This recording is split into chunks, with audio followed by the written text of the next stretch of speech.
Vamos a grabar. Sí, está grabando la clase. Listo, empezamos entonces. Son los puntos que se van a ver el día de hoy. ¿Ya? Se va a ver lo que es definición de TEP, de epidemiología, fisiopatología, factores de riesgo, cuadro clínico, probabilidad clínica, diagnóstico, finalmente cómo se maneja. Tiene que quedar claro cada uno de esos puntos. ¿Qué es el TEP? Es un coágulo sanguíneo, dice, que viene de la circulación venosa sistémica hacia la circulación pulmonar. Ahora, ¿de qué venas viene el coágulo que se va a la arteria pulmonar? Viene de las venas de miembros inferiores. ¿Ya? Entonces, un coágulo viene de las venas profundas de miembros inferiores, va por la vena cava inferior, va por la aurícula derecha, ventrículo derecho, y se enclava en la arteria pulmonar.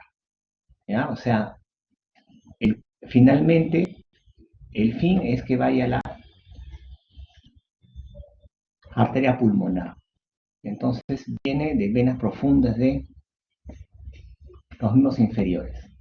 Aquí están su incidencia. Dice que la epidemiología no es fácil de determinar porque hay muchos pacientes que suelen ser asintomáticos. Obviamente los síntomas de TEP van a estar en relación a los coágulos, ¿no? Qué tan grandes son, ¿no? O cuántos son. Tienen que tener en cuenta de que es una causa de una muerte súbita, sobre todo en pacientes hospitalizados. Cuando sean internos o ya médicos, si tienen alguna vez un paciente hospitalizado que hace una muerte súbita, dentro de las causas probables está justamente el TEP como una causa probable. Eso tenerlo en cuenta. Algunas definiciones que tienen que tener en cuenta, ya saben de que el coágulo viene de venas profundas de los miembros inferiores y se enclava en la arteria pulmonar. Si ese coágulo, ese TEP se asocia a hipotensión o shock, se llama TEP el masivo.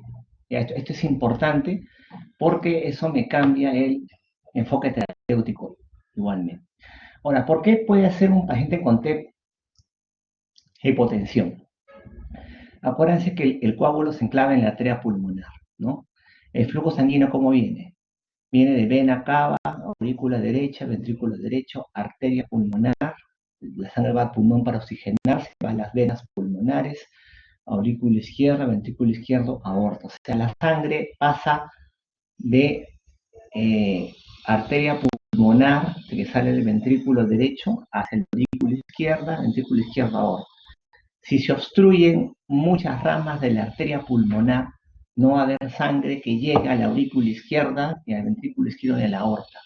Cuando se obstruyen muchas ramas de la arteria pulmonar es que se produce eso. Un choque en el paciente y se llama así TEP, el masivo.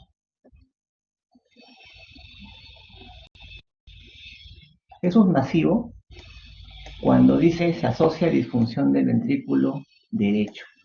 Si es que ustedes tienen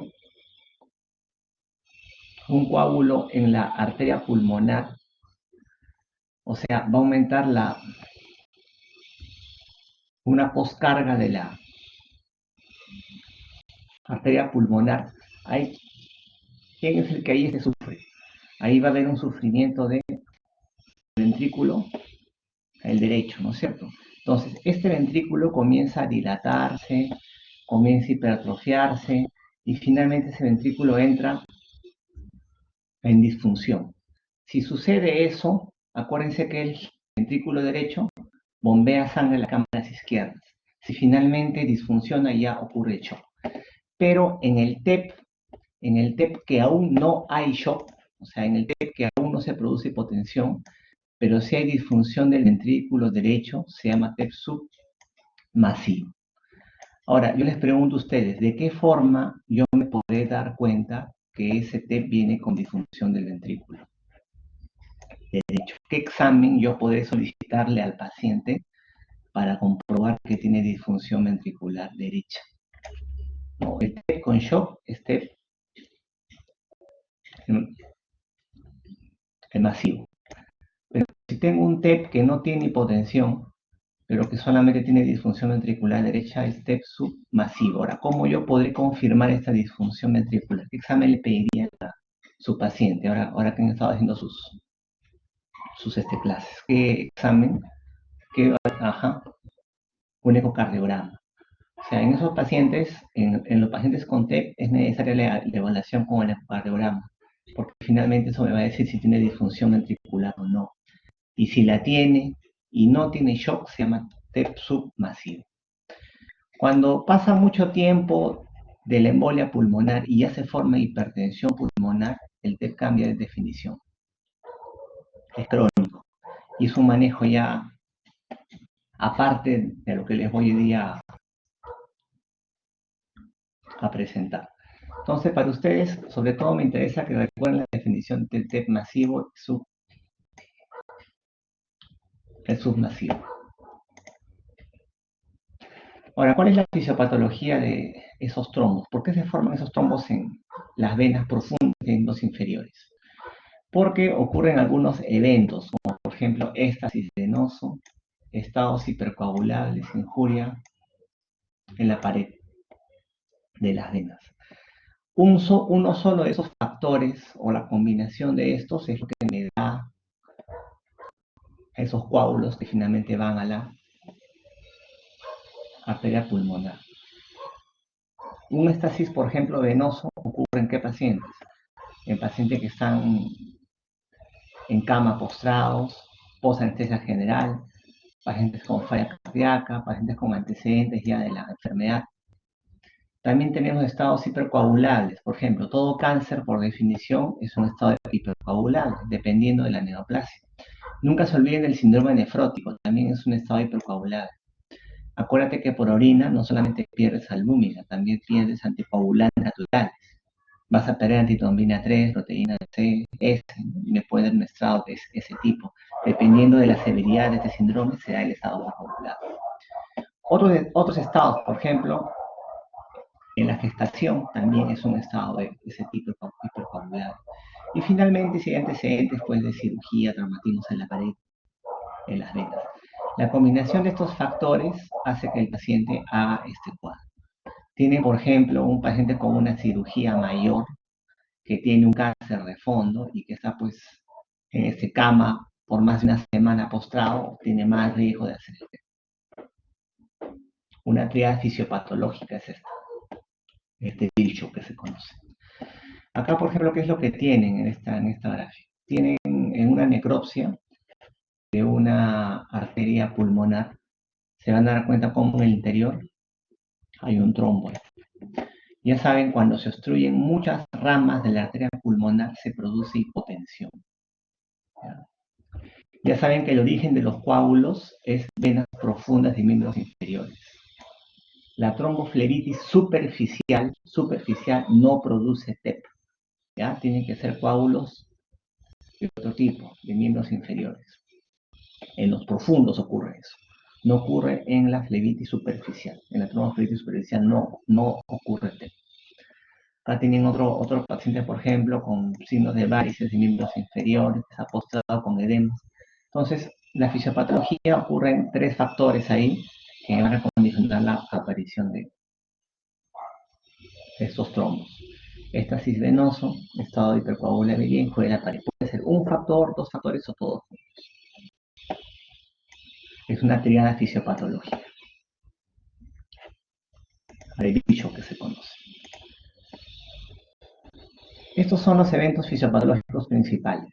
¿Ya? Lo que principalmente va a ocurrir en el TEP va a ser una insuficiencia respiratoria.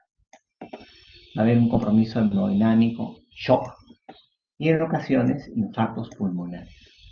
¿Ya? El shock inicial en el paciente, ¿de qué tipo es? Es un shock de tipo obstructivo. Un shock obstructivo. ¿Por qué obstructivo? Acuérdate que tienes un coágulo de las venas profundas de miembros inferiores que va por la vena femoral, va por la vena cava, va por la aurícula derecha, ventrículo derecho, y se enclava en la arteria pulmonar. Y como se enclava en la arteria pulmonar, me obstruye el llenado de las cámaras izquierdas. Como no hay flujo por la arteria pulmonar, me obstruye el llenado en la aurícula izquierda. Por eso que es un shock de tipo obstructivo al inicio. Pero conforme avance el tiempo, miren lo que sucede. Ya saben que el TEP es un coágulo en la arteria pulmonar. Si es un coágulo enclavado en la arteria pulmonar, ¿quién es el que sufre? El ventrículo derecho. ¿Por qué? Porque tiene que latir más fuerte porque tiene justamente a su salida ese coágulo. Entonces, ese ventrículo derecho comienza a dilatarse, comienza a entrar en insuficiencia, la pared aumenta en su tensión, eso me condiciona inflamación en el miocardio, isquemia en ese ventrículo, baja en su contracción, su gasto también baja, y ya saben, si baja el gasto del ventrículo derecho, las que no se llenan son las cámaras izquierdas, no se llena el ventrículo izquierdo. Y finalmente el paciente entra en un shock, un cardiogénico, que es el que finalmente produce la muerte en el paciente. Entonces, el shock inicial va a ser de tipo obstructivo al inicio, pero lo que finalmente mata al paciente es un shock, un cardiogénico, ¿ya? Porque se condiciona isquemia miocárdica. BT es válvula tricúspide. Válvula tricúspide. ¿Por qué entra en insuficiencia esta válvula? Porque el ventrículo derecho se dilata. Si se dilata el ventrículo derecho, el anillo también se ancha de la válvula y entra en insuficiencia. Entonces, son eventos fisiopatológicos que van a estar en relación a la severidad de la enfermedad pulmonar. Ahora, ¿cuándo ocurre el shock en el TEP? Porque hay TEP que son asintomáticos. Depende de cuántas ramas de la arteria pulmonar se vean comprometidas. ¿Alguien sabe cuántas ramas de la arteria pulmonar tienen que obstruirse para que ocurra shock? Un 30%. Es un 30% de ramas de la arteria pulmonar para que ocurra shock. Si son menos del 30%, por ahí que el paciente solamente tiene insuficiencia o del ventrículo derecho, shock, o simplemente es asintomático. Cuando es una obstrucción bastante severa de las pequeñas ramas de la arteria pulmonar, se pueden dar casos de infartos pulmonares también en algunos casos. Entonces son tres cosas que van a ocurrir en el paciente. Principalmente va a haber insuficiencia respiratoria, compromiso hemodinámico por shock y en casos severos infartos pulmonares. ¿Alguien me puede decir cuál es el mecanismo fisiopatológico en ese paciente de la insuficiencia respiratoria? ¿Por qué ocurriría en ese paciente insuficiencia respiratoria en cuanto a la fisiopatología, a los mecanismos fisiopatológicos? ¿Alguien se acuerda del mecanismo fisiopatológico de insuficiencia respiratoria? ¿Por qué ocurriría específicamente en ese paciente? Ya sabemos que el shock ocurre porque el ventrículo derecho no late bien, porque tiene adelante un trombo, entra en insuficiencia, finalmente shock cardiogénico. Pero la insuficiencia respiratoria, ¿por qué ocurre en este paciente? Exacto, muy bien, Mateo. Va a haber una alteración en la relación ventilación-perfusión. Son alvéolos que se ventilan bien, le llega aire al alvéolo, pero no se perfumen, no se irrigan, no se irrigan. Eso es lo que sucede, ¿ya? Es la razón por la que el TEP entra en insuficiencia respiratoria. Obviamente, mientras más unidades alveolares son hipoperfundidas, habrá más insuficiencia respiratoria. O sea, todo depende del número de un coágulo que tengan los pacientes. Eso ya lo saben. Entonces ya saben qué cosa es TEP, saben sus formas clínicas y saben por qué ocurre. Ahora, quiero que sepan en quiénes ocurre, los factores de riesgo para TEP. ¿Qué pacientes tienen riesgo de hacer TEP? Acá tienen una lista de los pacientes con factores de riesgo. Radio. Cuando tienes un radio más de uno, ¿qué significa? Que ese paciente tiene más riesgo de hacer un cuadro, tiene una vez más riesgo de hacerlo, tiene más de 10 veces riesgo de hacerlo. Un paciente, por ejemplo, que tiene fractura de cadera o de pierna, prótesis de cadera rodilla, cirugías grandes, mayores, ¿no? Etcétera. O sea, la idea de este cuadro no es que se aprendan de memoria esto. Nadie les va a preguntar SOS radio tiene tal cosa. No. La idea es que ustedes sepan en qué pacientes van a pensar en TEP. O sea, cuál es el antecedente de este paciente que te va a decir, este paciente puede ser un TEP. O sea, un TEP difícilmente ocurre en un paciente sin factores de riesgo. Entonces, en tus preguntas de exámenes o en la vida real, ¿qué vas a encontrar en los pacientes? Vas a encontrar antecedentes de prótesis de cadera, vas a encontrar pacientes con cáncer, con quimioterapia, vas a encontrar pacientes con anticonceptivos, vas a encontrar pacientes gestantes, vas a encontrar pacientes con obesidad, etcétera. O sea, factores de riesgo. Acuérdense que una pregunta de examen siempre te presenta a un paciente. Te presenta un paciente con ciertos antecedentes. ¿Para qué? Para que en base a los antecedentes tú pienses en alguna patología. Entonces, difícilmente un TEP lo pensarás en un paciente que no tiene factores. La idea de mostrarte ese cuadro no es que se aprendan de memoria esto, ¿no? Sino que sepan, se acuerden de que en los pacientes con TEP tienes que buscar factores de riesgo. ¿Okay? Entonces ya sabes en quiénes van a ocurrir esos cuadros, sobre todo. Lo siguiente, ya sabes en quiénes ocurre el TEP. Ahora, ¿cómo se presenta el TEP? ¿Ante qué paciente, por ejemplo, tú vas a pensar que es un TEP? ¿No? Acá tienes una serie de síntomas, los síntomas clásicos, pero básicamente, ¿cuál creen que es el cuadro clínico de TEP? Ya saben, primero la pregunta o el paciente real empieza. Paciente gestante, o paciente con cirugía mayor, o paciente con cáncer, que presenta que disnea, así nomás. ¿Cómo tiene que ser el cuadro clínico en el TEP? ¿Cuál es su característica principal? ¿Quién me dice? ¿Cuál debería ser la característica clínica de un paciente con TEP? Muy aparte de los signos y síntomas que pueda presentar. ¿Cuál es la característica en la historia clínica que llama más la atención del?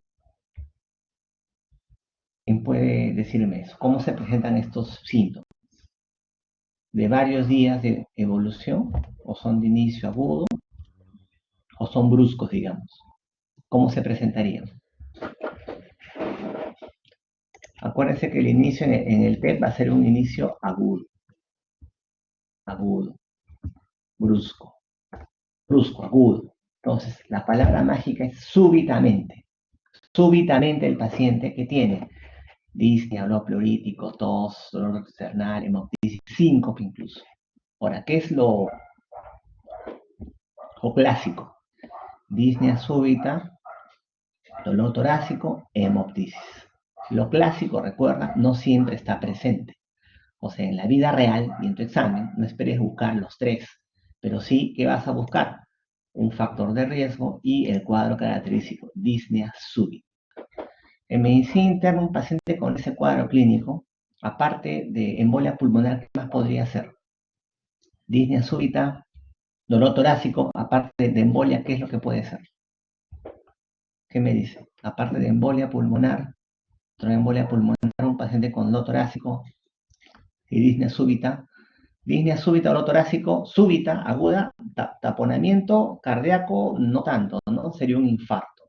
Otra causa de disnea dolor torácico súbitos, ¿cuál sería? Aparte de infarto TEP, neumotórax, nunca se olvide. ¿Ah? Neumotórax. Estenosis mitral me da dolor torácico disnea, pero no es agudo. Estamos hablando de cuadros agudos, bruscos, súbitos. Súbitamente de la nada estás hablando, tienes disnea, ya sabes, Zika, TEP, un neumotórax. ¿Cuál puede ser? Tienes que ver los antecedentes de tu paciente. Es un paciente diabético hipertenso, plantearás pues disección aórtica, infarto, ¿no? Si es un paciente con varices inferiores con antecedentes de cáncer, plantearás un TEP. Si es un paciente con antecedentes de tuberculosis, plantearás pues un neumotórax. O sea, interesa mucho el antecedente que tenga ese paciente. El dolor torácico característico, ¿cuál es el TEP? Es pleurítico. ¿Ya? Dolor de costado en el tórax que aumenta con la inspiración. Ese dolor torácico que les pongo acá corresponde a esto, dolor de ese tipo, dolor de costado en el tórax que aumenta con la inspiración. Es la triada clásica. Ya saben que lo clásico no siempre está presente. Entonces ya saben la fisiopatología, ya sabes en quiénes va a ocurrir, o sea, cuáles son los factores de riesgo, y ya sabes cuál es el cuadro clínico. Ahora, yo les he dicho que acá en el TEP ¿El émbolo viene de dónde normalmente? ¿De dónde vienen los émbolos en el TEP? ¿De qué venas en el paciente? ¿De qué venas suelen venir los émbolos en el TEP? Ya, venas profundas de miembros inferiores. Entonces, en un paciente con sospecha de TEP, ¿qué buscarás tú en tu examen físico, por ejemplo? Si me dices que viene de venas profundas de miembros inferiores, el examen físico de ese paciente, ¿qué buscarás? Para completar, ¿no? Algo que me refuerce el diagnóstico, entonces. Incremente el volumen de miembros inferiores, ¿qué más? Edema de miembro inferior, no inferiores. Acuérdense que la mayoría son de un solo lado, por lo general. ¿Qué más? ¿Algún signo clínico que se acuerden? Frialdad hay más en la trombosis arterial. En la trombosis de este tipo, más el miembro está eritematoso, caliente, ¿no? Acuérdense que un signo de trombosis venosa profunda es el signo de Homans, etc. Homans, ya. La claudicación intermitente y la frialdad son signos de isquemia de tipo arterial, ¿ya? No tiene que ver nada con venas. Ahora, Homans, pero quiero que miren ese cuadrito acá abajo, que dice que los signos clínicos de trombosis venosa profunda, Homans positivo, edema de un solo miembro, van a estar presentes solamente en menos de la cuarta parte de pacientes, 24%. O sea, ante un cuadro clínico de disnea, dolor torácico, pleurídico, hemoptisis, así no tengas en miembros inferiores, tienes que pensar en TEP.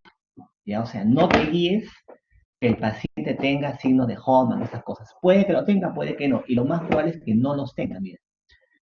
Cómo se presentan en menos del 25%.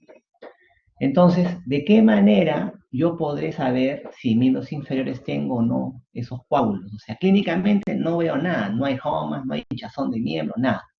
Pero ¿qué yo le pediré al paciente para comprobar que sí tiene miembros inferiores unos coágulos? ¿Qué examen podemos?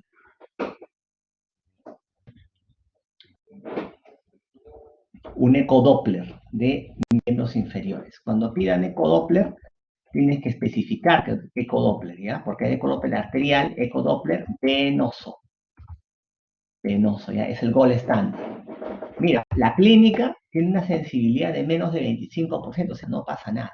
Obviamente igual examinas, pero si no encuentras, no descarta que sea.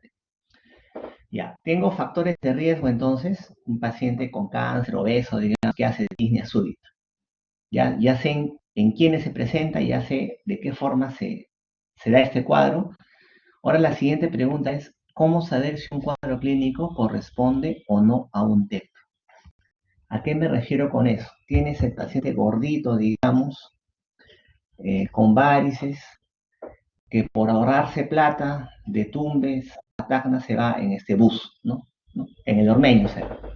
Y a la altura de Lima, ahí que comienza con Disney. O sea, tiene factor de riesgo, obeso, con varices, está pues sentado mucho tiempo, tiene disnea, o sea, puede ser un TEP. Ahora, ¿qué tan probable es que mi sospecha clínica sea o no lo correcto? Esa es la pregunta. ¿Para eso qué se usan? Estos scores. Hay dos scores que tienen que recordar. El score de Wells, escala de Wells, y el score de Ginebra. Ginebra y el score de Wells. Ya, nuevamente, mi idea es que no se aprendan las variables, los puntajes. Nadie les va a preguntar cuántos puntos tiene hemoptisis, cuántos puntos tiene cirugía, ¿no? Acá también, cuántos puntos tiene cáncer. No, nadie le va a preguntar eso. Los scores, las escalas, no están para que se las aprendan de memoria. Eso no sirve. Están para que las conozcan, la conocen, se las he presentado, y sobre todo para que sepan interpretarlas. ¿Para qué me sirve esa escala? Esa escala, ¿para qué me sirve? Para ver qué tan probable es que el cuadro clínico que yo sospecho sea o no sea TEP. ¿Y para qué me sirve eso? Para ver qué le voy a dar al paciente en la terapéutica. Estos scores me hablan de la probabilidad clínica. Algunas variables, ¿no? Trombosis venosa previa, ritmo cardíaco, cirugía, hemoptisis, que tienen puntos acá. Tiene tanto Ginebra como Wells. Puedes usar la que tú quieras. Lo que quiero que graben es que estos scores se usan para ver qué tan probable es que el cuadro clínico sea o no sea un TEP. Al final del puntaje, ¿qué me arroja? Mira, vamos a ver la siguiente. Ahí está. Las escalas. Estas que me dicen indican la probabilidad de que el cuadro del corresponda o no a un TEP. Ambas escalas. Puedo usar la que yo quiera. Puedes agrupar el puntaje de dos formas. Puntuación de 3 niveles, que lo agrupa por puntos en baja, intermedia, alta, o de 2 niveles. Si es probable o si es improbable. Como dice acá, mira, Ginebra, ¿no? Según los puntajes lo puedes si gustas, agrupar bajo, intermedio, alto, o improbable, o probable. ¿Ya? O sea, medir esos scores, qué tan probable es que el cuadro sea o no un TEP. Una probabilidad baja, doctor. Es este gordito con varices que en el bus que vino desde Tumbes, en Ica, tiene Disney, no tiene probabilidad, es baja probabilidad. No, su probabilidad es intermedia, no, su probabilidad. Para eso me sirven estos scores, para ver qué tan probable es mi sospecha clínica. Yo tengo una sospecha por antecedentes y por cuadro clínico.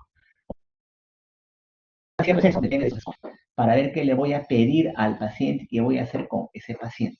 Entonces quiero que se graben esos scores. O el Ginebra. Me hablan qué tan probable es que el cuadro sea o no sea un T para ver qué le voy a solicitar. Ahora, ¿qué exámenes le voy a pedir al paciente? Miren, es un paciente con dolor torácico y disnea. Me ha mencionado ahí que puede ser un infarto, disección de aorta. Obviamente, en tu plan de trabajo, ¿qué tiene que haber? Un electrocardiograma básico, ¿no es cierto? O sea, es algo básico. Eso ni siquiera tengo que repetirlo.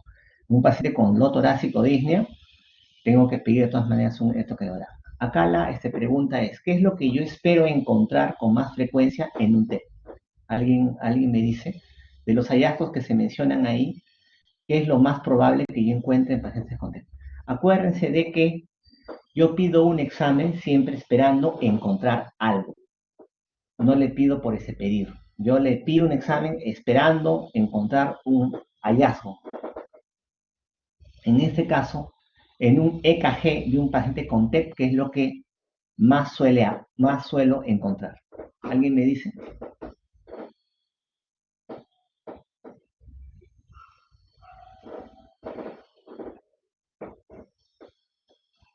Ya, y en me dice S1, Q3 y T3. ¿Algo más? Lo que dice acá, ¿no? Sobrecarga el ventrículo derecho. Claro, les he dicho fisiopatológicamente que el coágulo está enclavado en la arteria pulmonar y el que sufre es el ventrículo derecho. Ya, pero lo más común es el electro no significativo, que solamente tiene taquicardia sinusal. O sea, lo más común es eso, aumento de la frecuencia cardíaca, nada más, lo más común. En algunos pacientes, dependiendo de la severidad, si es masivo o submasivo, voy a encontrar, como ustedes dicen, sobrecarga del ventrículo derecho, bloqueo de rama derecha, hasta fibrilación incluso.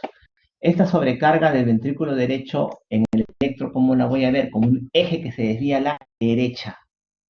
Acuérdate que el eje cardíaco se desvía hacia el lado que crece el ventrículo.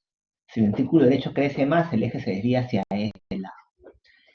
En algunos casos voy a encontrar esta alteración clásica, que es S1, Q3 y T3. La voy a encontrar en alrededor, depende de lo que ustedes lean, ¿no? 15, 20% de los pacientes. ¿A qué se refiere S1, Q3, T3?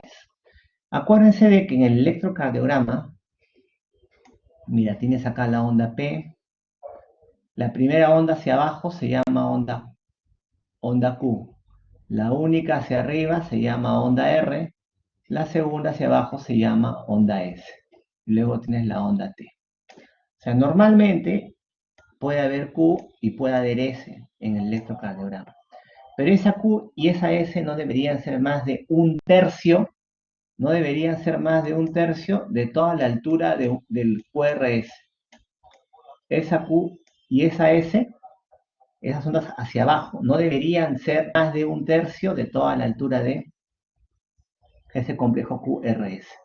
Si son más de un tercio, son anormales. Ya mira, primero te dice acá, S1. Ya, en D1, miren acá el QRS. Onda Q no hay una onda R, ¿sí? Y hay una onda S que es justo un tercio de todo el QRS, ¿no? Es ancha, ¿no? Es un tercio del QRS. S1, ¿qué más dice? Q3, te vas a D3. Q3, tiene que haber una Q en D3. Y mira, tenemos acá una Q que es más de la mitad de toda la altura del QRS. Recuerda que la primera onda hacia abajo es la onda Q. El QRS, la primera hacia abajo es la Q, la única hacia arriba la R, la segunda hacia abajo es la S. Y finalmente, el T3. T3 también en D3, ¿qué es lo que vas a encontrar? Una onda T negativa. Se refiere a eso. S1, Q3 y T3. Esa alteración es rara. La van a encontrar en 15 a 20% de los pacientes, pero si la encuentras te asustas, ¿ya? Porque me indica que es un TEP submasivo o es un TEP con shock. Uno masivo. O sea, es algo grave en encontrar eso. Lo normal es que sea taquicardia sinusal. O sea, el eco no significativo finalmente, sin ninguna alteración en especial. Acá tenemos otro electro. La S no es tan profunda, pero tiene una S, Q3 y T3. Recuerda que esto no es lo más frecuente, pero si lo encuentro me asusto. Porque estos son signos de disfunción ventricular derecha, ¿ya? Esta S1, Q3, T3 me habla de disfunción ventricular derecha.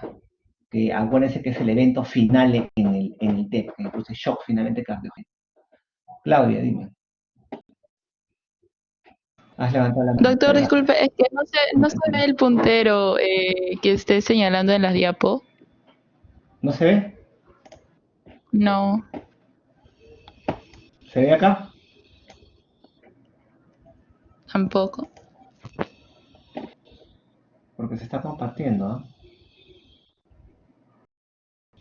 Mm, ¿Se ve acá? S1. A ver, ¿acá se ve? ¿Ahora se ve? no, doctor. No, ¿En la creo mano? que hay unas herramientas en la parte superior. Pero sí, De la-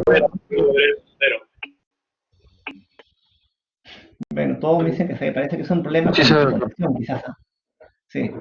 Bueno, acuérdense entonces, miren, S1, aquí está, S1, tienen Q3 y T3, ¿ya? Esa alteración, recuerden, es algo malo, muy malo. Ahí tú te asustas, porque es un signo de disfunción ventricular derecha. Sí, la S en D1 debe ser ancha y profunda. ¿Ya? No siempre se ven las tres alteraciones, ¿no? Acá es mucho más ese clarito. Acá no es tan claro, digamos, pero sí tiene la Q y la T invertida, ¿ya? Entonces no es lo más frecuente, pero sí es algo que tienen que tener en cuenta porque esto me indica disfunción ventricular derecha. Y ya sabes que eso me produce shock en el paciente. ¿Qué más le van a pedir a un paciente que tiene disnea? ¿Ya? ¿Qué otro examen auxiliar tienen que pedir a un paciente que tiene disnea? Una placa de tórax, entonces es algo básico, ¿no? Un paciente con no torácico y disnea tiene que tener sí o sí su electro y su placa de tórax, algo que no puede faltarte. ¿Ya? Ahora, ¿cuál es el hallazgo más común radiológico en pacientes con embolia pulmonar? ¿Qué me dicen? El hallazgo radiológico más común en TEP, ¿cuál es?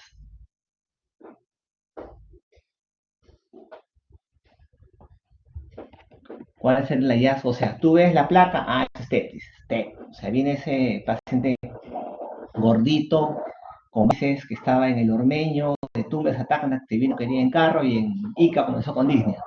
Llega a tu hospital, placa, TEP, dices, con placa, ¿no? Ya. Mira, los estudios, las estadísticas, las pocas que se han hecho, me dicen que los hallazgos más significativos son atelectasias, pero laminares, atelectasias no significativas.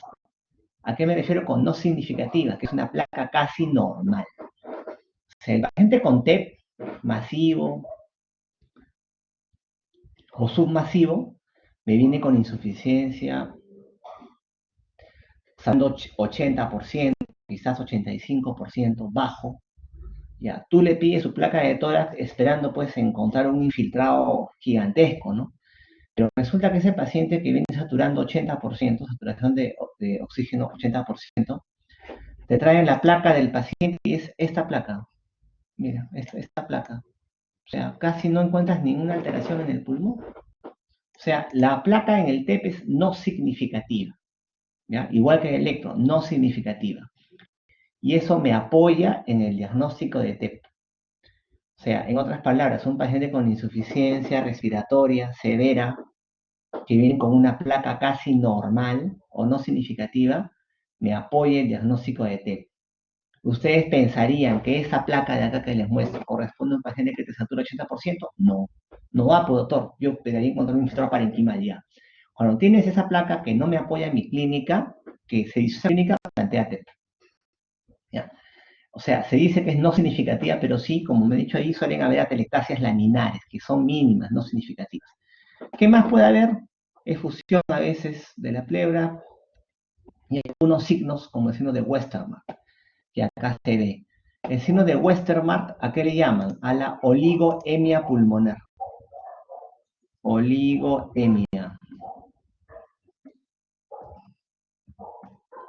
Oligoemia pulmonar. ¿A qué se refiere con oligoemia? Que es poco irrigado, con poca sangre. Acuérdense que la placa de tórax normalmente se ve en los vasos sanguíneos, ¿no? Los vasos sanguíneos que me dan una trama parenquimal, ¿no? Ya. Quiero que me digan cuál de los campos pulmonares, de los emisores, está más negro, más radiolúcido. ¿El derecho o el izquierdo? ¿Cuál de los campos pulmonares? El derecho está más negro, más radiolúcido. ¿Por qué? Porque acá tiene un trombazo que impide que se dibujen los vasos sanguíneos. ¿Ya? Eso es lo que se llama oligoemia pulmonar, el pulmón oligoémico, poco irrigado, ¿no? Una radioclaridad ahí, ¿no? Un pulmón oligoémico, es radiolúcido en esta zona, porque acá tienes un trombo seguramente que me impide que se dibuje el árbol vascular. Obviamente, en la emergencia, estás con un montón de pacientes, ves la placa al inicio, normal, dicen, ¿no? Placa normal, informa, ¿no? Ya cuando tú sabes que es un TEP, ahí recién te das cuenta, oye, sí, mira, se ve acá clásico, con el signo de Westermarck, ¿no? Bueno, pero al inicio puede que no veas nada, o sea, una placa no significativa. Esto obviamente ocurre, depende de lo que tú leas con los porcentajes, ¿no? No son exactos 15, 20%, 25% de los pacientes. También, ¿qué más tenemos? Joroba de Hampton. ¿Cuál es la joroba de Hampton? Miren, esa opacidad en bases. Acá también se nota como un triángulo, como una pirámide en bases. Y esta joroba de Hampton es un signo de un infarto pulmonar. Esas jorobas de Hampton son signos de infartos pulmonares. Se pueden encontrar así en las bases, de forma periférica.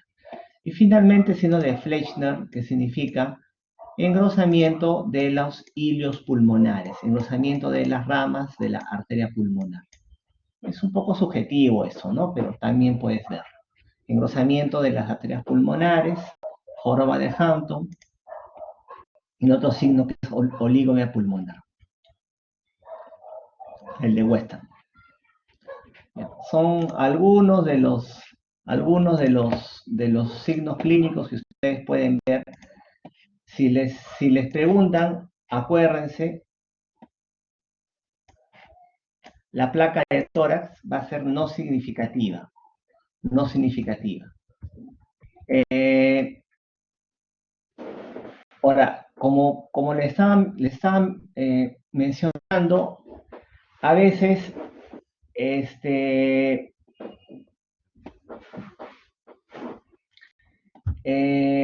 en ocasiones se pueden encontrar quizás atelectasias pulmonares, sí, se pueden encontrar,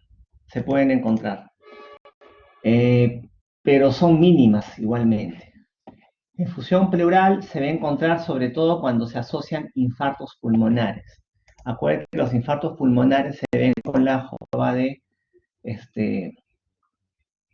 Hampton.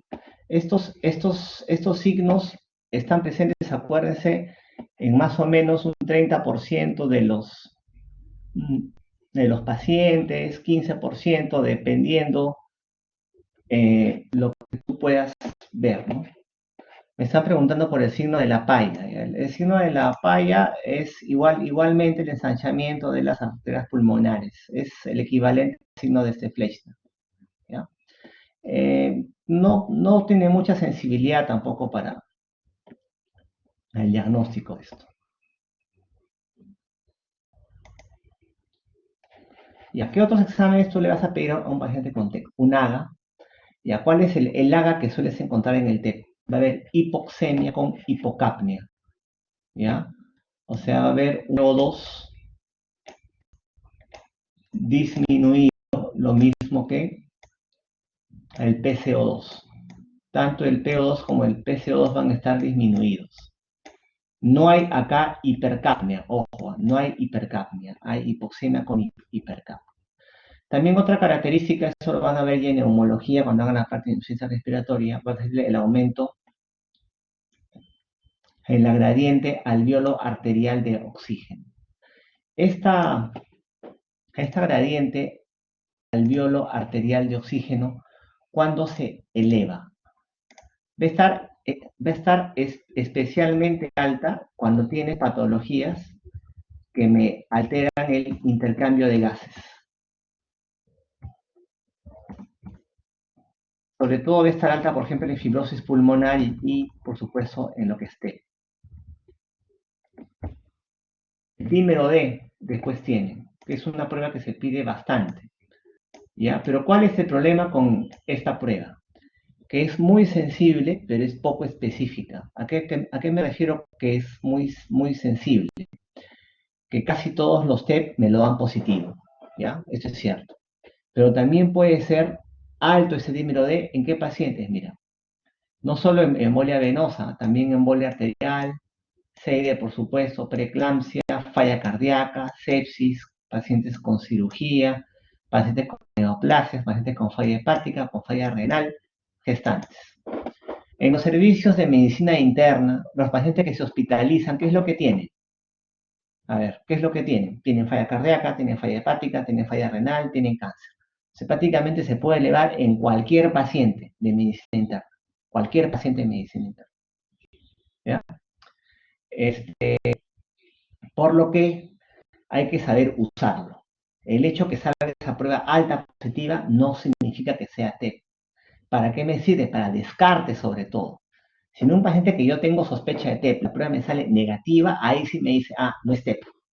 Pero si me sale positiva, no me lo confirma, me dice que puede ser, quizá pueda ser. ¿Ya? O sea, es muy sensible, todos los TEP casi me lo dan positivo, todos los TEP, pero poco específica, porque aparte del TEP, prácticamente cualquier patología de medicina interna me lo puede dar positivo. ¿Ya? Y no siempre se pide, ojo, mira acá, su utilidad depende de las escalas de probabilidad clínica, vamos a ver eso. Según el score que hacen de probabilidad clínica, tú vas a pedir esa prueba o no, vamos a verlo después. ¿Qué más se piden? Enzimas cardíacas, las troponinas. Y se piden, ¿para qué se piden? Para ver disfunción ventricular derecha. Si están elevadas, me dicen que hay sufrimiento de miocardio, disfunción ventricular derecha. Doctor, pero ¿cómo lo voy a diferenciar de un IMA, de un SICA? Acuérdense que en el SICA, en el infarto, estas enzimas se elevan y caen a los ¿cuántos días? ¿Se acuerdan? ¿A los cuántos días caen las enzimas cardíacas? Las PKMB, claro, a la semana, incluso 14 días, algunos dicen, ¿no? 10, 14 días, dependiendo de lo que leas. Ya, en el TEP, estas enzimas tienen una curva más rápida, caen en 40 horas, caen en 40 horas. ¿Ya? Entonces, eso también es importante, pero me sirven las troponinas en el TEP y se piden para ver disfunción del ventrículo derecho. Ya. ¿Cuál es el examen que más suele solicitarse para saber finalmente que eso no TEP? el angioten, la angiotomografía pulmonar. Es un método no invasivo, muy sensible y muy específico. Si no encuentras nada, excluyes TEP. Y es no invasivo, pones por la vena el contraste y miren, las arterias se pintan y sin que tú sepas mucho de esto, te das cuenta que evidentemente acá hay trombos dentro de la arteria pulmonar. Te das cuenta de eso. Puedes contar varios trombos acá. Acuérdate que cuando se obstruyen más del 30% de ramas de la arteria pulmonar, ¿qué ocurre? Ocurre hipotensión. El TEP es masivo. ¿Ya? El angioten es un método muy sensible y muy específico, pero no es el gol estándar. Dicen que en el futuro va a ser el S-Gol estándar. Eso es lo que siempre menciono. Otra prueba es el S-Gol estándar. Lo bueno de ese angioten es que es muy sensible, muy específico y es no invasivo. ¿Qué puede ser lo malo acá? Que usa contraste, bastante contraste. Vamos a ver en qué paciente quizás no sea conveniente eso. ¿Qué más tenemos? La gammagrafía, ventilación y perfusión. Acuérdate que la gammagrafía pulmonar tiene dos fases, fase de ventilación y fase de perfusión. En estos pacientes con TEP, por lógica, las alteraciones se encontrarán, ¿ustedes creen en qué fase? ¿En fase de perfusión o fase de ventilación? Por lógica, en el TEP. La alteración es en dónde? ¿Fase de ventilación o de perfusión? ¿Qué me dicen? Perfusión, pues un trombo, ¿no es cierto? Ya, mira, sin que sepan mucho ustedes de esto, mira, esta de acá es la fase de ventilación. Mira cómo los pulmones se pintan bonitos sin mayor problema, ¿no? Fase de ventilación. En cambio, en la fase de perfusión, mira cómo hay dos o más áreas que no perfunden. Dos o más áreas que no perfunden. O sea, ¿qué voy a encontrar en la gammagrafía? Alteración en la fase de perfusión. Lesiones en esa fase de perfusión. Ya. ¿Cuándo pedimos usar la gammagrafía? Si ustedes revisan literatura antigua, libros del 80, 90, te van a decir que la gammagrafía es lo que más se pedía. Ahora ya no se pide angioten. Pero ¿cuándo voy a pedir gammagrafía? Cuando no puedo pedir angioten. ¿Y cuándo no puedo pedir angioten? La ventaja de la gammagrafía es que usa menos radiación y menos contraste. ¿Y en qué pacientes, por ejemplo, podría tener problemas con el contraste? O sea, el angioten les he dicho que puede ser lo máximo, ¿no? Pero el contraste me puede malograr la cosa. Falla renal, le pido gammagrafía. ¿Quién más? Alérgicos, ya, muy bien. Gestantes, sobre todo, ya. Gestantes y falla renal. Falla hepática no tanto, ya. Falla renal y gestantes. Falla renal y pacientes gestantes. En esos pacientes voy a pedir la gammagrafía. Falla hepática no. Falla renal y pacientes gestantes. Y quizás alérgicos al contraste, que el contraste a veces se puede cambiar. ¿Qué más tenemos para el diagnóstico de TEP? La angiografía pulmonar o arteriografía pulmonar. Este es el gol estándar histórico. El gol estándar histórico. Vamos a ver por qué es histórico, ¿ya? Este es un procedimiento invasivo. Un cateterismo se hace, ¿no? Un cateterismo que va por la vena femoral, mira, metes un catéter a la vena femoral, vena cava inferior, aurícula derecha, ventrículo derecho, a arteria pulmonar. Este de acá es ese catéter, que viene de la arteria pulmonar. Y acá pones contraste y acá se pintan, pues, ¿no? Imágenes de sustracción, ves acá. ¿Ya? Es muy invasivo. ¿Ya? Tiene algunas complicaciones. Por eso que no se hace. Así nomás se hace cuando en el angioten tengo duda clínica, tengo duda. En el angioten que es el gol estándar, nuevo, ¿no? Digamos, ahí parece, no parece, no. Hay que sacarle una angiografía pulmonar, recién. ¿Ya? O sea, ese es el gol estándar histórico. Ahora, ¿por qué se le pone esto de histórico? ¿Y por qué no podemos compararlo con el angioten en cuanto a sensibilidad? Porque si lo que más usa el angioten es bueno, ¿por qué no se le pone como el gol estándar? Ya, ¿por qué? Porque si tú quieres saber cuál es mejor, deberías estudiar ambos procedimientos y compararlos en una población. Pero habría en esa población un grupo de pacientes que someterían, una muestra que sometería a un método no invasivo y otra muestra que se sometería a un método invasivo que puede tener complicaciones. Entonces, no puedes hacer ese estudio. No es nada, no puedes así hacer un estudio en una población comparando un método invasivo con no invasivo. Por eso que se le ve como el gol estándar histórico, porque no vamos a saber finalmente, comparado con el angioten, si es mejor esto o el otro. Se prefiere la angioten actualmente porque es un método no invasivo y solamente angiografía pulmonar en casos que tengas duda diagnóstica con el angioten. Lo ideal sería un estudio que se comparen ambos, pero no puedes someter a unas personas un método invasivo y otras un método no invasivo. Eso no es algo que se puede hacer. ¿Qué más se le puede pedir al paciente? Un ecocardiograma. Un ecocardiograma. Ya. ¿En qué casos requerimos primero pedir ecocardiograma? En pacientes graves. ¿Cuál es un paciente grave? Un paciente con shock. ¿Y cómo se llamaba el TEP que venía con shock? ¿Se acuerdan? ¿Cómo se llama el TEP que viene con shock, con hipotensión? ¿Cómo se llama ese paciente? Masivo. Muy bien. Ya. Ese paciente es paciente grave. Puede fallecer en cualquier momento. Entonces, si ese paciente grave que va a fallecer, vas a trasladarlo al tomógrafo y en ese camino puede el paciente morirse, ¿no? Entonces, ¿qué le puedes hacer ahí nomás a la cabecera del paciente? Un ecocardiograma.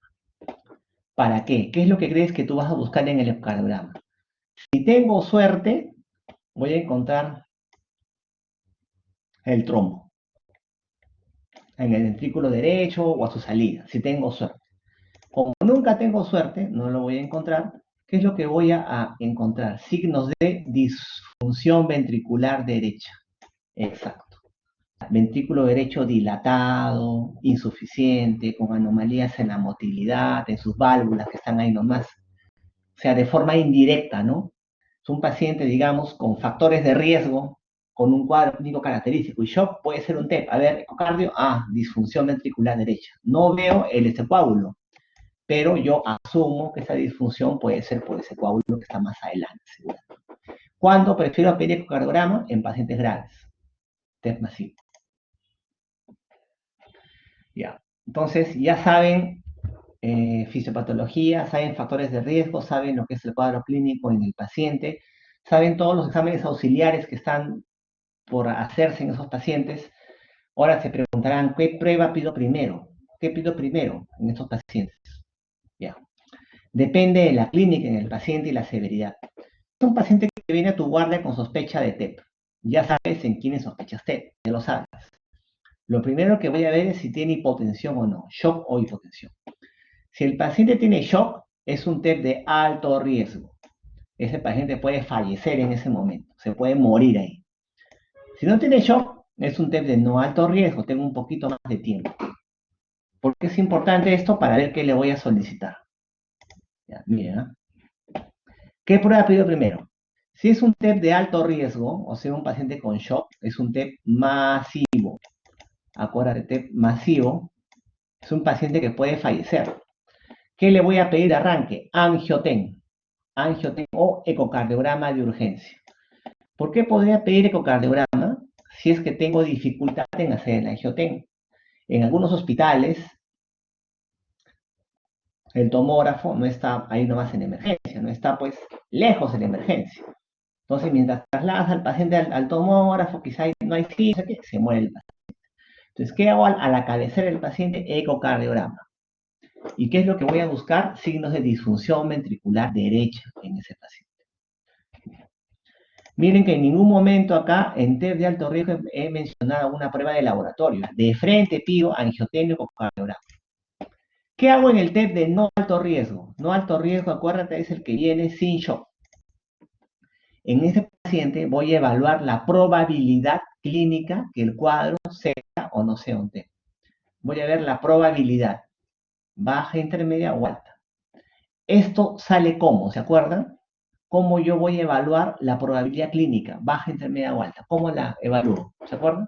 ¿Qué les dije?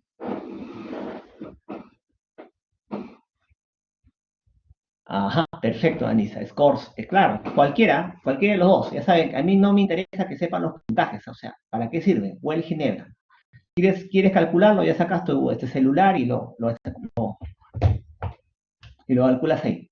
Entonces, si en el test de no alto riesgo, para gente que no tiene shock, me sale una probabilidad baja o intermedia por Wells o por Ginebra, primero le pido dímero D. Si el dímero D me sale positivo, alto, recién le pido el angiotensa. Pero si el dímero D no me sale nada, me sale ausente negativo, yo descarto TEP, ya no es TEP, ya no busco más, no es TEP. O sea, solamente pido esa prueba de dímero D en probabilidad baja o intermedia. En caso que la probabilidad es alta en el paciente, ni siquiera le pido dímero D, de arranque le pido el angiotensa.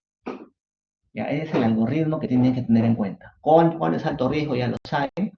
Ya saben que en alto riesgo, dependiendo del índice, le pido ecocardio o angioten de frente. Y en no alto riesgo aplico Wells-Ginebra y según eso pido dímero D. O sea, no siempre se pide dímero D. Eso es lo que se debe hacer. ¿Ya? ¿Qué es lo que van a ver en los hospitales? Que a todo mundo le piden dímero D y están esperando el resultado. Y no es así. Una cosa es lo que tú ves que hacen y otra cosa es lo que debes hacer. Ya, si el dímero D me sale negativo en probabilidad baja o intermedia, no esté, descarto completamente y ya no busco más. Si me sale positivo, pido angioten. Si me sale probabilidad alta, de frente angioten. Si el angioten no es influyente, ya saben que pueden pedir una arteriografía pulmonar que es más fácil. Entonces ya saben quién plantearlo, ya saben qué prueba pedir también, ahora cómo se maneja. Ya confirmé que esté. Ya. ¿Cómo se maneja? Eso incluye soporte respiratorio, dar oxígeno. Mi objetivo es que la saturación sea más de 90%, dar oxígeno, ¿no? Alto flujo. Soporte hemodinámico, eso incluye dar fluidos en el paciente. 1000 cc se puede poner al inicio y si el paciente sigue chocado ya se ponen unos vasopresores, también se pueden usar, ¿no? Y finalmente acuérdense que lo que me produce todo esto, ¿qué cosa es? Es un coágulo que se enclava en la arteria pulmonar. Entonces, ya para que se maneje de fondo el TEP, tengo que ver el punto de la anticoagulación, que se da en todos los pacientes. Tengo que ver lo que es la fibrinolisis, que se da en algunos pacientes. Y en casos seleccionados se hace manejo quirúrgico o intervencionismo, filtro la vena. Ahora, para dar el anticoagulante o no, hay que tener en cuenta algunos factores. Por ejemplo, estabilidad hemodinámica, si está chocado o no. El TEP de alto riesgo se maneja distinto del de no alto riesgo. Comorbilidades y qué tanto riesgo de sangrado tiene ese paciente. Son aspectos que tengo que ver, las comorbilidades, el estado previo del paciente para elegir la anticoagulación y la fibrinolisis. Entonces, en general, en el TEP hay que dar oxígeno, tiene que saturar más del 9%. Soporte hemodinámico, si viene con shock, se le ponen fluidos, por supuesto, con cuidado también no encharcar al paciente. Y si no responde a la fluidoterapia, se le ponen unos vasopresores también. Ahora vamos a enfocarnos más en lo que es la anticoagulación. Ya, estamos con el paciente hemodinámicamente estable, o sea, es el paciente con TEP de no alto riesgo, que viene sin shock. ¿Qué tenemos? Tenemos alternativas terapéuticas. ¿Ya? ¿Qué son alternativas terapéuticas? Te dan varias opciones. Tú eliges la mejor, la que más crees tú conveniente para ese paciente. Tenemos heparinas de bajo peso molecular, tenemos heparinox y tenemos heparina sódica. La ventaja de las heparinas de bajo peso molecular, miren chicos, es que se pone por vía subcutánea 1 miligramo por kilo, subcutánea 2 veces por día. Subcutáneo, te olvidaste. A diferencia de la heparina sódica, que se pone endovenosa y con bomba de infusión. Bomba de infusión con controles cada 2 a 4 horas de perfil de coagulación, de tromboplastina. Entonces, ¿qué conviene más? ¿Manejar un fármaco que se pone al día 2 veces subcutáneo o manejar bomba de infusión con controles cada 2 a 4 horas? ¿Qué elegirían ustedes finalmente? ¿Qué eligen? ¿Un fármaco que se pone subcutáneo 2 veces al día o una infusión continua que tienes que monitorizar tiempo de tromboplastina y punto? ¿Qué es más factible? ¿Qué me dicen? ¿Qué es más sencillo de hacer? Enoxaparin. ¿Ya? Por eso que lo que se prefiere es bajo peso molecular. Lo que se prefiere. Ya la cabeza, la de elección es enoxaparina. No tengo enoxa, bueno, tienes otras opciones, ¿no? Fondaparinos también son opciones, o sea, son opciones terapéuticas. Son opciones, pero lo más aconsejable es enoxaparin. Ahora, ¿qué condiciones tengo que tener en cuenta? Por ejemplo, pacientes con falla renal crónica, con ERC, enoxaparina, no. Quedamos en los renales crónicos, heparina sódica, piña, bomba de infusión. Pacientes gestantes, de lesiones gestantes, enoxaparin. Gestantes, enoxaparin. ¿Ya? Entonces, esto es con un paciente hemodinámicamente estable. Un TEP hemodinámicamente estable al ingreso debe recibir fármacos parenterales. Esto es lo que es la anticoagulación inicial. O sea, yo requiero un anticoagulante que haga efecto en ese momento, ¿ya? Y ese debe ser un anticoagulante por vía subcutánea, por vía endovenosa. Esta anticoagulación inicial tiene que mantenerse por lo menos por 5 días. Pero ojo, es un fármaco parenteral. Se supone que después de 5 días un paciente estable debe pasar a vía oral. Va a pasar a vía oral, pero inicialmente, primeras son por vía subcutánea o endovenosa, la anticoagulación inicial. Una vez que ya han pasado 5 días, ya puedes pensar en pasarlo a vía oral al paciente para su manejo a largo plazo. ¿Qué tenemos como opciones? Tenemos opciones, warfarina, que es un antagonista de la vitamina K, y tenemos los nuevos anticoagulantes. Los nuevos anticoagulantes orales, que son inhibidores de la trombina, como dabigatran, o inhibidores del factor 10A, rivaroxaban, apixaban, edoxaban. Si es que yo uso rivaroxaban o apixaban, hay la opción de no requerir el fármaco inicial que hemos mencionado.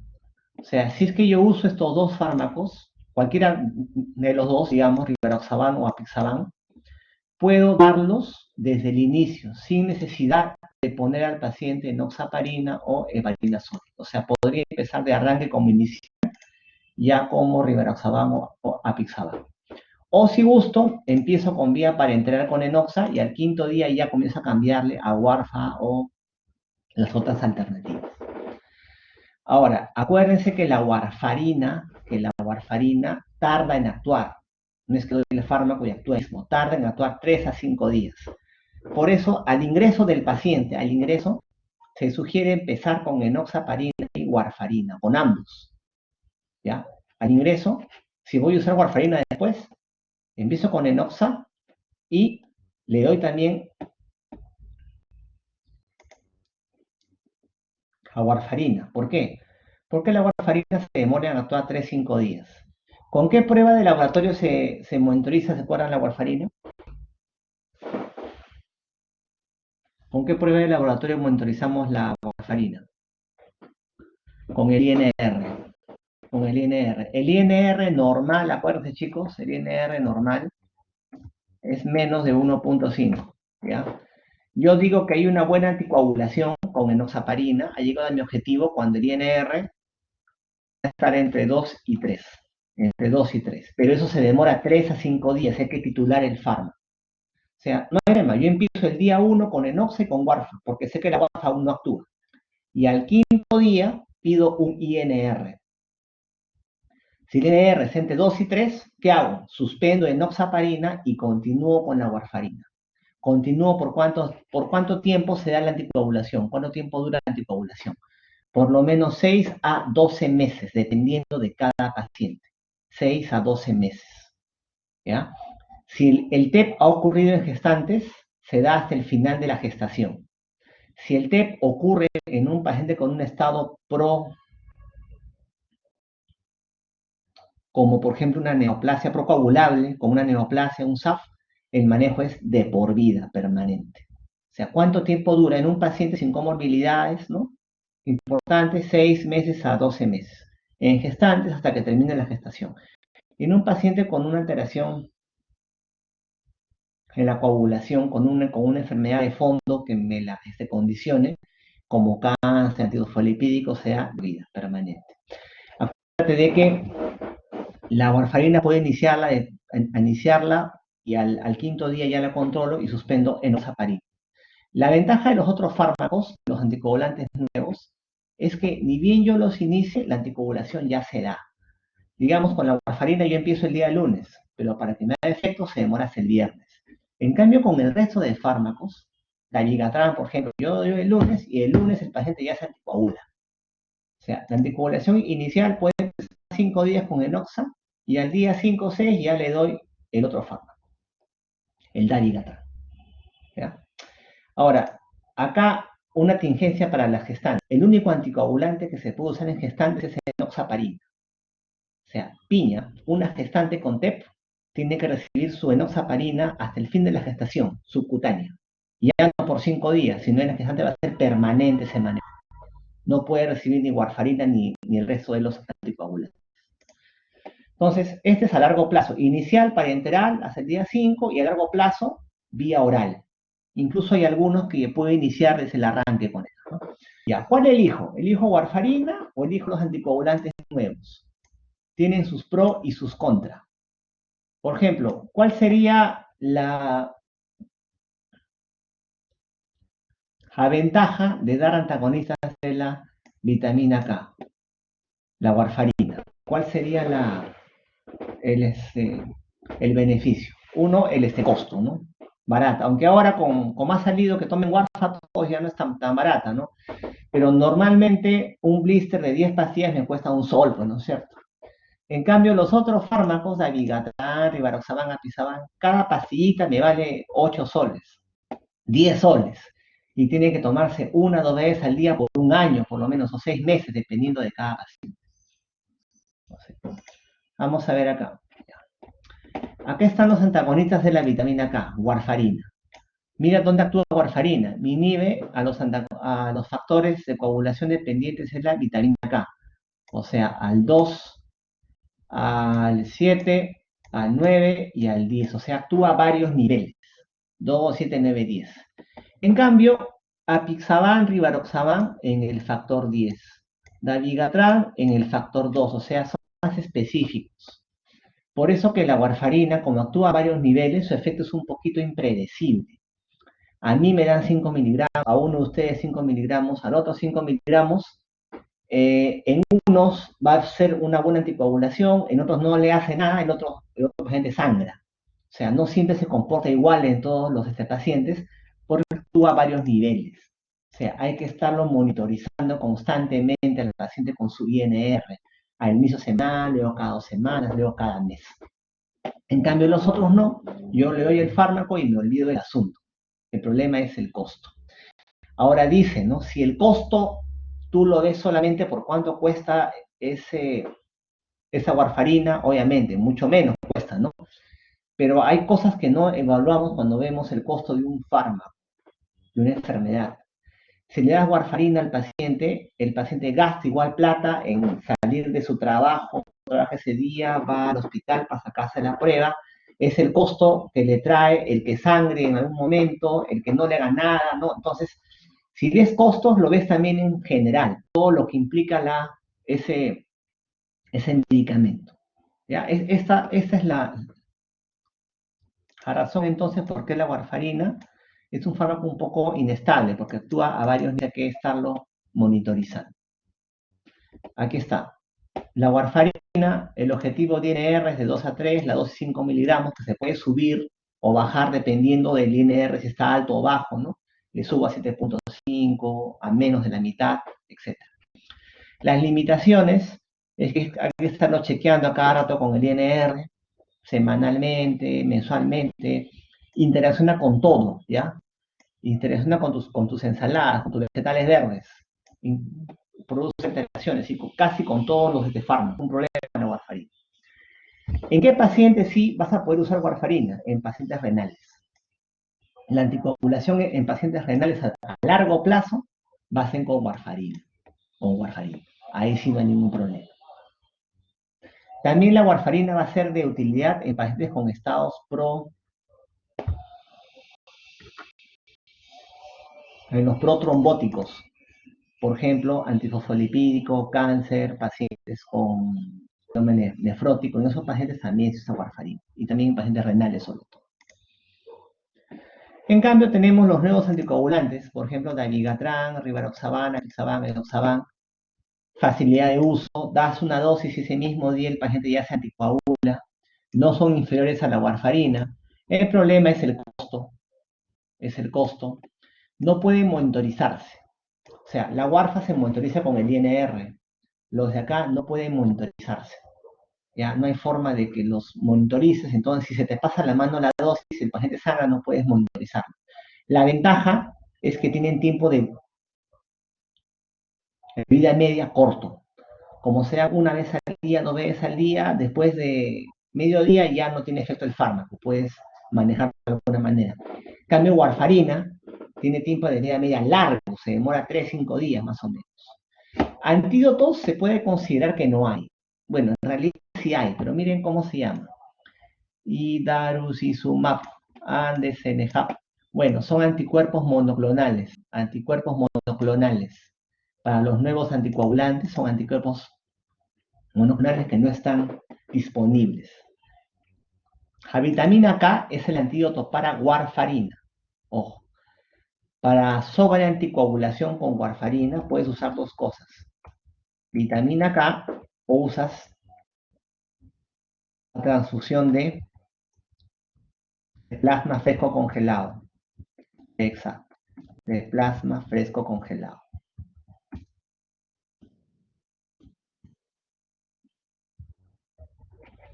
Y eso no ocurre, por ejemplo, para los anticoagulantes nuevos. No hay antídotos, pero no están disponibles, ¿no? Es el problema. O sea, tiene pros y contras. Y por supuesto que no se usan en pacientes renales.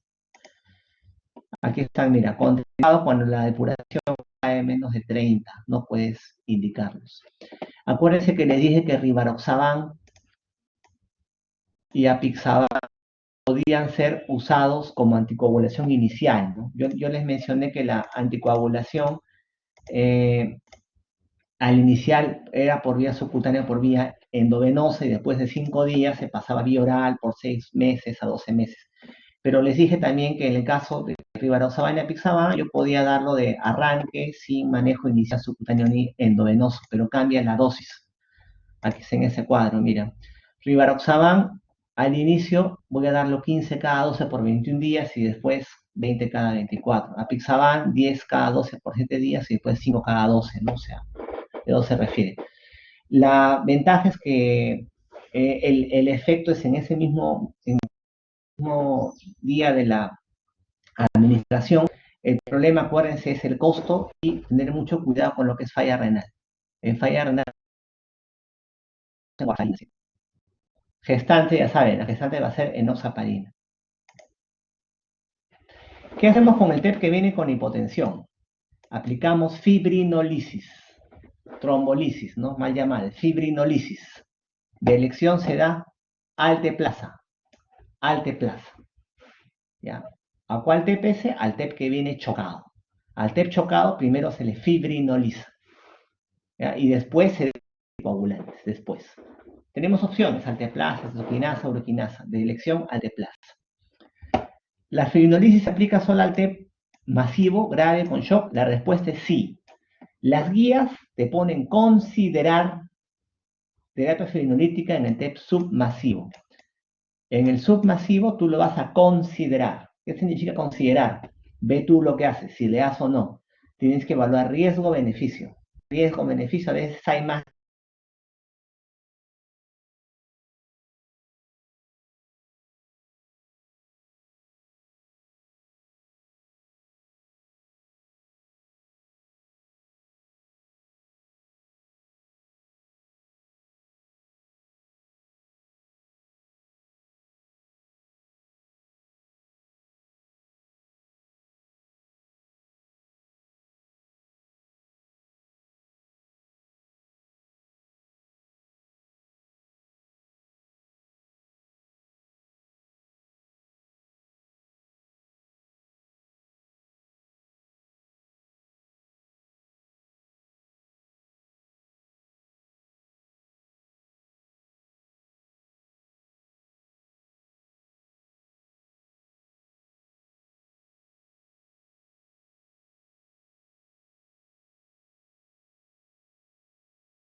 ¿Están, chicos? Creo que ya regresé, ¿no? Ya está, listo. Estábamos entonces de que si les preguntan, se da sus índices al TEP masivo. ¿Ya? Al submasivo te ponen como considerar, ve tú lo que haces, ¿no? Pero tienes que evaluarlo bien. De preferencia, no. Ya es algo para que también puedan revisar. Y finalmente, por ejemplo, hay una opción, colocar los filtros de vena cava inferior. Se le pone como una mallita por intervencionismo, ¿no? Se le pone esa mallita en la vena cava inferior, cosa que los trombos se quedan ahí y no avanzan a la arteria pulmonar. ¿Cuándo se coloca eso? Se considera, por ejemplo, en pacientes que tienen contraindicación de anticoagulación. Por ejemplo, ¿qué pacientes? Un politraumatismo con fractura de cadera, ¿no? Y una cirugía mayor. Esas cirugías grandes, mayores, post operado inmediato, darle un anticoagulante a ese paciente puede que el paciente sangre por la misma cirugía. Entonces, en esos pacientes, si es que hacen trombos, darle anticoagulante no sería factible, se coloca un filtro de la vena cava inferior como alternativa terapéutica.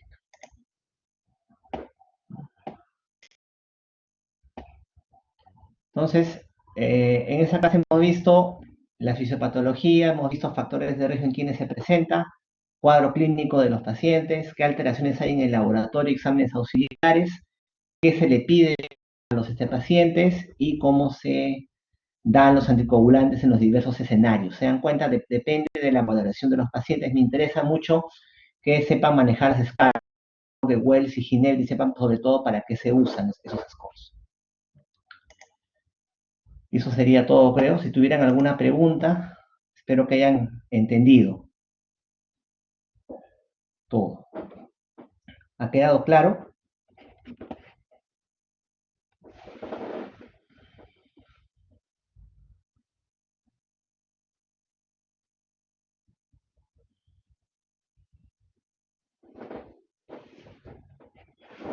D y B. Ah, ya. Esperen un momento. Se refiere a lo de los fármacos.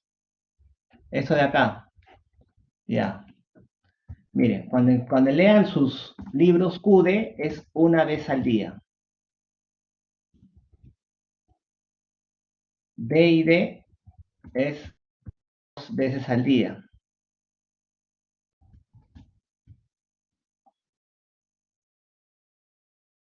D y D es 3 veces al día.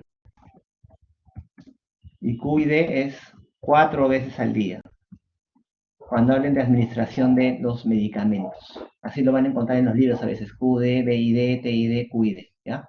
3 veces al día, no cada 6 horas, cada 8 horas, cada 12, cada... ¿Alguna otra pregunta que me había levantado la mano por ahí? ¿Alguna pregunta más? Dosis profiláctica de enoxaparina. Enoxaparina profiláctica es 40 miligramos, 40 miligramos subcutáneo cada 12 horas, como profilaxis. Como profilaxis se da 40 miligramos subcutáneo cada 24 horas. Como anticoagulante es 1 miligramo por kilo subcutáneo cada 12 horas. En profilaxis sí es dosis fija. Dosis fija. ¿Alguna pregunta más?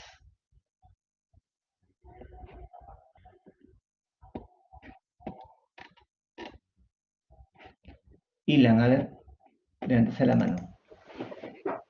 ¿La muerte súbita por tromboembolismo pulmonar dependería de cuántos vasos compromete o no necesariamente tiene que seguir ese criterio?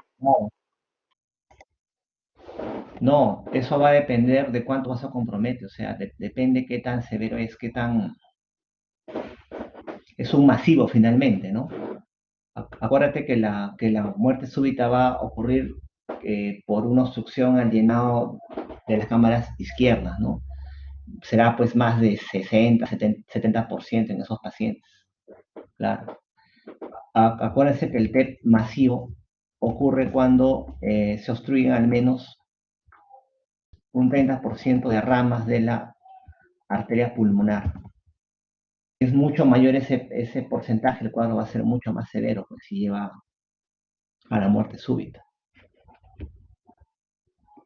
¿Alguna otra pregunta?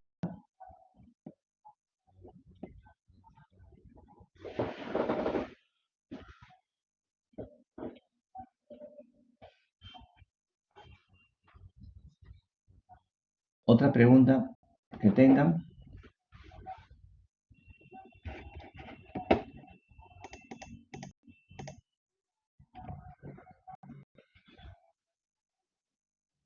La dosis de anticoagulantes vemos es la que se ha mencionado. Aquí está. Aquí está. Esas son las es igual. Se dejan por 6 a 12 meses en los pacientes, dependiendo de su evolución y su riesgo, ¿no? Pacientes con más riesgo de hacer, digamos, embolia, pacientes con antecedentes de varices obesos, será 1 año, paciente que no tiene riesgo será mucho menos, pero mínimo, acuérdense que el manejo a largo plazo anticoagulante debe ser por 6 a 12 meses, dependiendo, ya sea con warfarina o con anticoagulantes nuevos, ¿no? Y estas son sus dosis. Para dabigatran, ribapix, edoxaban. Recuerden que rivaroxaban y epixaban se pueden dar como anticoagulación inicial y a largo plazo, pero tengan mucho cuidado con la función renal acá. Otra pregunta que tengan.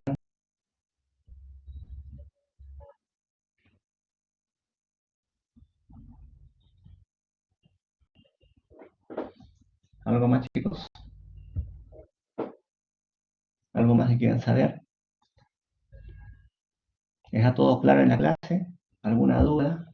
He intentado ir por partes, ¿no? Primero es escenario clínico, factores, cuadro clínico, qué pruebas le pido al paciente y finalmente cómo se manejan, ¿no?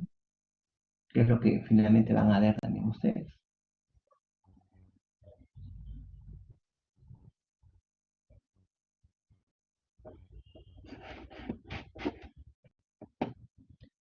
Listo, chicos. Nos vemos en la siguiente clase. Me parece que es en neumología, neumonía creo que tenemos con ustedes. Listo. Nos estamos viendo entonces. Hasta la próxima. Cuídense, cuídense. Nos vemos.